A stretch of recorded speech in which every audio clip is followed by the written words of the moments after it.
All right, so next we are going to talk about new real estate agent best practices, right? If you're new to the game, you just got in, I'm just going to give you a few pointers as far as best practices. I would say set a schedule, right? You always want to set a schedule, but a schedule means nothing if you don't stick to it, right? So set a schedule and stick to the schedule. Very key. It will help you. Just based on some people come in the game and are full-timers, but most people kind of do part-time until it picks up. Then they become a full-time agent. So if you're doing it part-time, just set a schedule and stick to it. What should be on this schedule as a new agent? Training, because you always want to grow, always want to develop, right? And what you learn in, whatever course you took to pass the real estate exam has really little to nothing to do with what you're going to need to be successful as an agent, right? That is Greek, this is Spanish, two different languages, right? So you learn those things. They mostly want to keep you on the legal side, teach you all the laws that you don't want to break. Real estate is really like a sales thing, right? What you learn there is different from what's going to make you to succeed. It reminds me of one time at a different company. I was an associate, then I got my first promotion. Then my manager came to me and said, "Congrats, Ray. What got you here is not what's going to keep you here." Right? Like, you got here because you were a hard worker. What's going to keep you here is you need to be a leader. Different things, right? So same thing. You passed your exam. Congratulations. But what got you here is not what's going to keep you here. Two different languages. I hope that makes sense. So you want to do training. Learn. I would say if you can shadow somebody, that's best. Somebody that has experience already, that's proven, that can sell, or they can really walk you through the processes. Just shadow somebody, And the thing about successful people, for the most part, obviously you got some people that are too egotistic and they don't want to, or sometimes they're just very busy. It's not about an ego thing. Some people are just busy, they don't have the time. But 9 times out of 10, people really want to help you, especially those that are successful. All you got to do is call them up and say, "Hey, can we have lunch, or can I shadow you?" If you just talk to them, and you got to see what kind of value you bring. You got to find a way to get to them. Sometimes talk to their assistant, find out how you can get to them, right? But if you want to shadow somebody, I think that is good. There are a lot of mentoring and coaching programs out there that you can sign up for. But I would say learn your scripts if you want to chase the listing business, right? I would say that's probably something I should have done better when I first got in the game, is learn my scripts. You don't necessarily need a script. You can kind of feel the vibe of the person sometimes, but I would say the script kind of keeps you focused to that end outcome, which is to get the listing. The real estate industry, I'll just be honest for all new agents, people come in and they think it's like a doctor where people come soliciting you because they got a stomach ache. They need your services. They come looking for you. In the real estate industry, people are looking to buy houses, but they may not be able to find you as that agent. Marketing is very key in order to get yourself into people's faces. I'll just say this much, So when people like you and they know you, they're more familiar with you. They're more. It's easier for them to work with you than some random person. So get to know people, get your word out there. But in essence, I say all that to say the real estate market is an outbound sales thing. It's really a sales business. So people see the glamour. You see all these people posting all these houses and all these things. It's work, and it's hard work, and it's unpleasant work sometimes. But it's really an outbound sales thing. You got to do prospecting. You got to be able to accept rejection at times and move on, right? That's really what it's about, because the key with that is there are 2 ways I can say. You got those who chase the buyers and they buy leads sometimes on Zillow, buy them on Redfin. That is okay.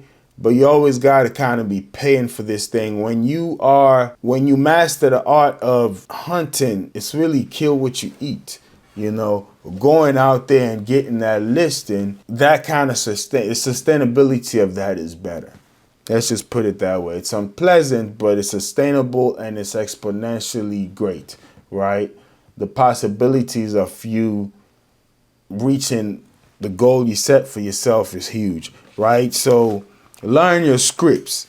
It helps with your confidence. You want to learn your market because people are not stupid. They can sniff incompetence. You know, people just have that capability. So you want to be competent. That's why I say training, shadow somebody, learn your market. Definitely reach out to your sphere of influence. As I said, first 2 clients came from people I knew. It just works better that way. 9 times out of 10, people are going to work with people they know and trust and people they like. And obviously, always let them know, hey, the best compliment you can give me is a referral. So let them refer your business to you, right? Prospecting. These are things you're talking about scheduling, right?